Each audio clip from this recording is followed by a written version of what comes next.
اذا سلمتم ما آتیتم بالمعروف، یعنی اگر تم یہ چاہو کہ اپنے بچوں کو کسی مصلحت کی وجہ سے ماں کی بجائے کسی دائی کا دودھ پلاؤ تو اس میں بھی کچھ گناہ نہیں، شرط یہ ہے کہ دودھ پلانے والی کی جو اجرت مقرر کی گئی تھی وہ پوری پوری ادا کر دو، اگر اس کو مقررہ اجرت نہ دی گئی تو اس کا گناہ کے ذمہ رہے گا۔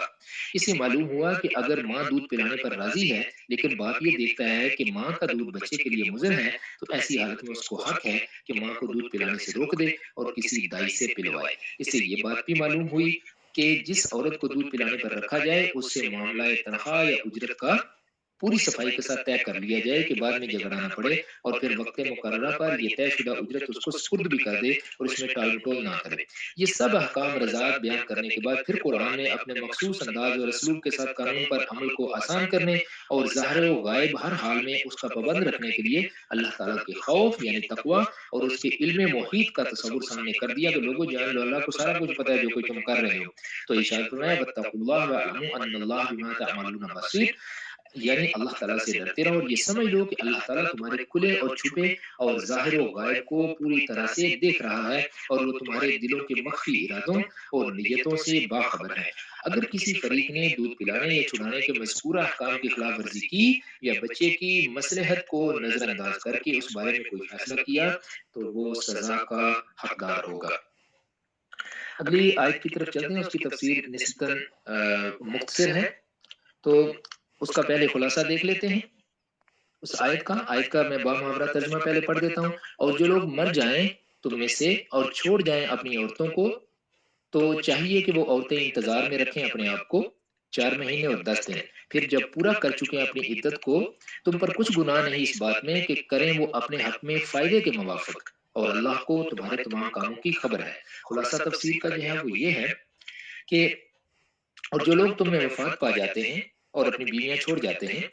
وہ بیویاں اپنے آپ کو نکاح وغیرہ سے روکے رکھیں 4 مہینے اور 10 دن،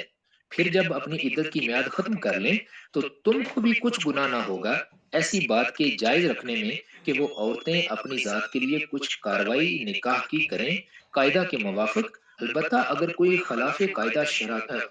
شرع کریں اور تم باوجود روک سکنے کے نہ روکو تو تم بھی شریک گناہ ہوگے اور اللہ تعالیٰ تمہارے افعال کی خبر رکھتا ہے۔ اب یہاں پر حکم آ گیا پچھلی آیت کے اندر کچھ احکام ہم نے دیکھ لیے، یہاں پر حکم نمبر 32 آ گیا کہ عدت میں نکاح کا پیغام دینا، اور تم پر کچھ گناہ نہ ہوگا جو ان مذکورہ عورتوں کو جو عدت وفات میں ہیں پیغام نکاح دینے کے بارے میں کوئی بات اشارتاً کہہ دو۔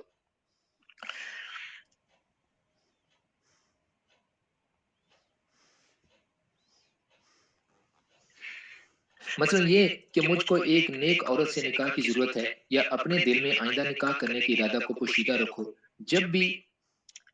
جب بھی گناہ نہیں، اور وجہ اس اجازت کی یہ ہے کہ اللہ تعالیٰ کو یہ بات معلوم ہے کہ تم ان عورتوں کو ضرور ذکر مذکور کرو گے، سو خیر ذکر مذکور کرو اچھے طریقے سے، لیکن ان سے صاف لفظوں میں نکاح کا وعدہ اور گفتگو مت کرو،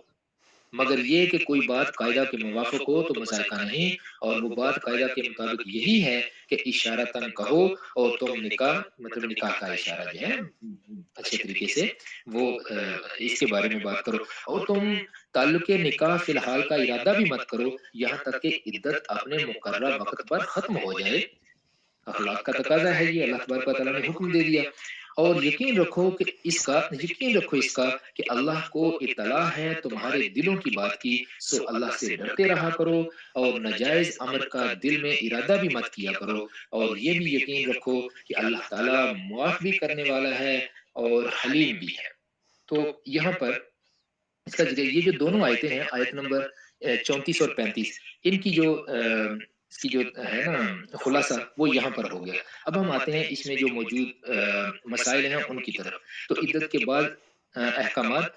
پہلا یہ ہے کہ جس خاتون کا خامن فوت ہو جائے اس کو عدت کے اندر خوشبو لگانا، سنگار کرنا، سرما اور تیل مطلب اپنے آپ کو بناؤ سنگار اپنا کرنا، بلا ضرورت دوا لگانا، مہندی لگانا، رنگین کپڑے پہننا درست نہیں، تاکہ اس کی طرف کسی کا التفات نہ ہو۔ مین وجہ یہ ہے تاکہ اس کا وہ جو عدت ہے، عدت کی مدت اس میں کسی کو اس کی طرف کوئی کسی کا جھکاؤ نہ ہو۔ اور صریح گفتگو نکاح ثانی بھی درست نہیں، کیونکہ یہ وقت اس کے لیے یہ مناسب نہیں ایسی باتوں کا، جیسے اگلی آیت میں بیان فرمایا گیا ہے، یہ جس کا ہم نے ابھی خلاصہ پڑھ لیا، اور رات کو دوسرے گھر میں رہنا بھی درست نہیں۔ ترجمہ میں نکاح کے ساتھ جو وغیرہ کہا گیا ہے، اس سے یہی مراد امور ہیں، اور یہی حکم ہے اس عورت کا جس پر طلاق بائن واقع ہوئی، یعنی جس میں رجت درست نہیں مگر اس کو اپنے گھر سے دن کو بھی بغیر کسی سخت مجبوری کے نکلنا درست نہیں۔ دوسرا اس میں یہ آ گیا، اگر چاند رات کو خامد کی وفات ہوئی، تب تو یہ مہینے خواہ 30 کے ہوں خواہ 29 کے ہوں، چاند کے حساب سے پورے کیے جائیں گے، اور اگر چاند رات کے بعد وفات ہوئی تو یہ سب مہینے 30 دن کے حساب سے پورے کیے جائیں گے۔ میکسیمم جو لمٹ ہے نا اسلامی مہینے کی، وہ کیونکہ 30 ہے، تو پھر بعد میں جو ہے وہ کیونکہ اس میں سرٹن نہیں ہوتا نا کہ یہ مہینہ کتنے دنوں کا ہوگا، تو اس لیے اس کو پھر 30 کا کنسیڈر کیا جائے گا۔ پس کل 130 دن پورے کریں گے۔ اس مسئلہ سے بہت لوگ غافل ہیں، اور جس وقت ہوئی ہو، جب یہ مدت گزر کر وہی وقت آئے گا، عدت ختم ہو جائے گی۔ اور یہ جو فرمایا کہ اگر عورتیں قاعدہ کے موافق کچھ کریں تو تم پر بھی گناہ نہ ہوگا، اس سے معلوم ہوا کہ اگر کوئی شخص کوئی کام خلاف شرع کرے تو اوروں پر بھی واجب ہوتا ہے کہ بشرط قدرت اس کو روکیں، ورنہ یہ لوگ بھی گنہگار ہوتے ہیں۔ اور قاعدہ کے موافق سے یہ مراد ہے کہ جو نکاح تجویز ہو وہ شرعاً صحیح اور جائز ہو، تمام شرائط حلت کی اس کے حلال ہونے کی جو شرائط ہیں وہ وہاں پر جمع ہونی چاہیے۔ اچھا، پھر اگلی جو آیت تھی اس میں فرمایا کہ اس کے بارے میں فرماتے ہیں اس کے جو مسائل ہیں، اور کچھ گناہ نہیں تم پر اس میں کہ اشارہ میں کہو پیغام نکاح ان عورتوں کا پوشیدہ رکھو اپنے دل میں۔ اللہ کو معلوم ہے کہ تم البتہ ان عورتوں کا ذکر کرو گے، لیکن ان سے نکاح کا وعدہ نہ کر رکھو چھپ کر، مگر یہی کہ کہہ دو کوئی بات رواج یعنی شریعت کے موافق، اور نہ ارادہ کرو نکاح کا یہاں تک کہ پہنچ جائے عدت مقررہ اپنی انتہا کو، اور جان لو کہ اللہ تعالیٰ کو معلوم ہے کہ جو کچھ تمہارے دلوں میں ہے سو اس سے ڈرتے رہو، اور جان رکھو کہ اللہ تبارک و تعالیٰ بخشنے والا اور تحمل والا ہے۔ تو یہاں پر یہ جو اس کے مسائل اور یہ 3 آیات آج ہم نے مکمل کر لی۔ انشاءاللہ العزیز کل باقی کی جو آیات ہیں وہ ہم مکمل کر کے اس کے بعد اگلے مضمون کی طرف چلیں گے۔ السلام علیکم ورحمۃ اللہ وبرکاتہ۔